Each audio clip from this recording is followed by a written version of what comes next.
Mention the word hunting and you're sure to have people disagreeing, especially when the animal to be hunted is the rare and endangered white rhino. But in South Africa, the Wildlife Protection Service has come up with an ingenious plan that has both hunters and conservationists nodding in agreement.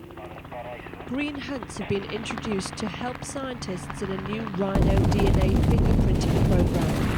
To raise money, trophy hunters pay to dart the research rhinos. But first, the rhinos have to be located.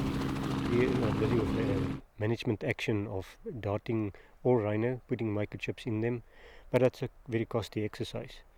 We went for the option of putting the bigger animals out on what we call a green hunt, and the money that we do make on that deal, we can then use that money to subsidize the smaller animals. It's very important to know that a rhino male will never get a green hunt unless we as management want to work on the animal. Hunters are prepared to pay big bucks for this once-in-a-lifetime opportunity. Normally, it's illegal to hunt rhino. I learned about it and it seemed like an interesting thing to do. It's better for the animals thrive more, and I was fortunate enough to do this green hunt. As an alternative to live ammunition, the hunters are given darting guns that fire tranquilizing darts at the animals.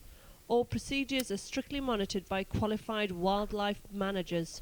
The rhino has been located, so all the ground crew and professional hunter has been called in to move towards the area where the rhino is.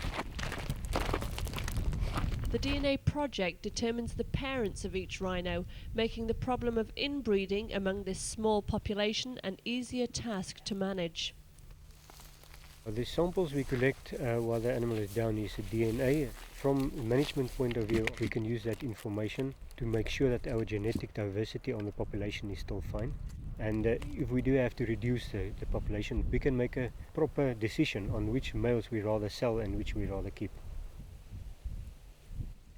The hunter uses what is essentially an air gun, and the darts can be deflected by branches or grass. For a successful hit, the hunter must get extremely close to the rhino. The most dangerous element is that professional hunter will have to get with the client within 30 meters from a white rhino, which is a potential dangerous animal. So that is the biggest possibility of getting injured.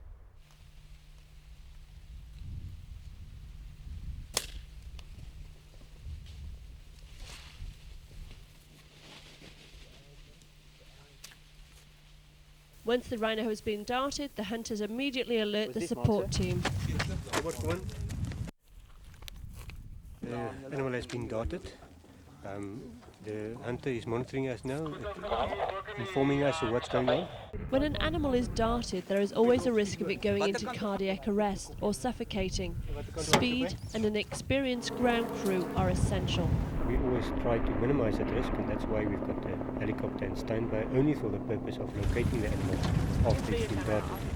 If it can't be treated after it's been darted, it can die.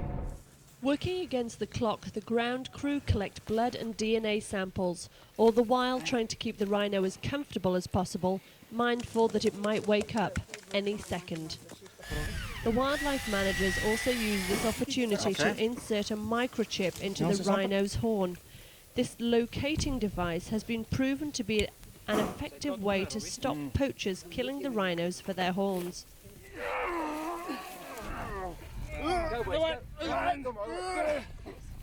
After the science, the trophy, a picture of the hunters with the rhino. I feel great. It's a great way to take the rhino. Environmentally friendly, keeps the species around longer.